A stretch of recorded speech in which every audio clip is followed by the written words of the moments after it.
All right, I am back with Circe, and we're on the last chapter, chapter 27.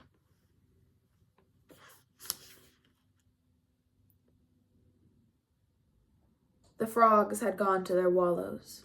The salamanders slept in brown holes. The pool showed the moon's half-face, the pinpoints of stars, and all around, bending near, the wavering trees. I knelt on the bank, thick with grass. Before me was the old bronze bowl I had used for my magics since the very first. The flowers rested beside me in their pale root wattles. Stem by stem, I cut them and squeezed out the drops of running sap. The bottom of the bowl grew dark. It, too, began to show the moon. The last flower I did not squeeze, but planted there on the shore, where the sun fell every morning. Perhaps it would grow. I could feel the fear in myself gleaming like water. These flowers had made Scylla a monster, though all she had done was sneer.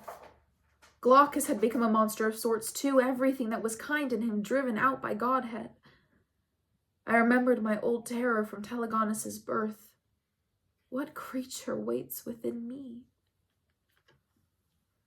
My imagination conjured up horrors. I would sprout slimy heads and yellow teeth. I would stalk down to the hollow and savage Telemachus to pieces. But perhaps, I told myself, it would not be like that. Perhaps all I hoped would come to pass, and Telemachus and I would go to Egypt indeed, and all those other places. We would cross and recross the seas, living on my witchcraft and his carpentry. And when we came to a town a second time, the people would step out of their houses to greet us. He would patch their ships, and I would cast charms against biting flies and fevers, and we would take pleasure in the simple mending of the world. The vision blossomed, vivid as the cool grass beneath me, as the black sky over my head. We would visit the lion gate of Mycenae, where Agamemnon's heirs ruled, and the walls of Troy, their stones chilled by the winds from ice-peaked Ida. We would ride elephants and walk in the desert night beneath the eyes of gods who had never heard of Titans or Olympians, who took no more notice of us than they did of the sand beetles toiling at our feet. He would say to me that he wanted children, and I would say, "You do not know what you are asking of me." And he would say, "This time you are not alone." We have a daughter and then another. Penelope attends my birthing bed. There is pain, but it passes. We live on the island when the children are young and visit often after. She weaves and casts spells while nymphs glide around her. However gray she gets, she never seems to tire, but sometimes I see her eyes turn to the horizon where the house of the dead and its souls wait. The daughters I dream to life are different from Telegonus and different from each other. One chases the lions in circles while the other sits in a corner, watching and remembering everything. We are wild with our love for them, standing over their sleeping faces, whispering about what she said today, what she did. We bring them to meet Telegonus, throned among his golden orchards. He leaps from his couch to embrace us all and introduces us to his captain of the guard, a tall, dark-haired youth who never leaves his side. "He is not married yet, he may not ever be," he says. I smile, imagining Athena's frustration. So polite he is, yet firm and immovable as one of his own city walls.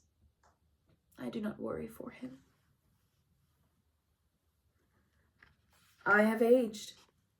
When I look in my polished bronze mirror, there are lines upon my face. I am thickened, too, and my skin has begun growing loose. I cut myself at my herbs, and the scars stay. Sometimes I like it. Sometimes I am vain and dissatisfied, but I do not wish myself back. Of course, my flesh reaches for the earth. That is where it belongs. One day, Hermes will lead me down to the halls of the dead. We will scarcely recognize each other, for I will be white-haired and he will be wrapped in his mystery as leader of souls, the only time he is solemn. I think I will enjoy seeing that. I know how lucky I am. Stupid with luck, crammed with it, stumbling drunk. I wake sometimes in the dark, terrified by my life's precariousness, its thready breath. Beside me, my husband's pulse beats at his throat. In their beds, my children's skin shows every faintest scratch. A breeze would blow them over, and the world is filled with more than breezes, diseases and disasters, monsters and pain in 1,000 variations. I do not forget either what hangs above us. My father and his kind, bright and sharp as swords aimed at our tearing flesh. If they do not fall on us in spite and malice, then they will fall by accident or whim. My breath fights in my throat. How can I live on beneath such a burden of doom? I rise then and go to my herbs. I create something, I transform something. My witchcraft is as strong as ever, stronger. This too is good fortune. How many have such power and leisure and defense as I do? Telemachus comes from our bed to find me. He sits with me in the green-smelling darkness, holding my hand. Our faces are both lined now, marked with our years. Circe, he says, it will be all right. It is not the saying of an oracle or a prophet. They are words you might speak to a child. I have heard him say them to our daughters, when he rocked them back to sleep from a nightmare, when he dressed their small cuts, soothed whatever stung. His skin is familiar as my own beneath my fingers. I listen to his breath, warm upon the night air, and somehow I am comforted. He does not mean that it does not hurt. He does not mean that we are not frightened, only that we are here.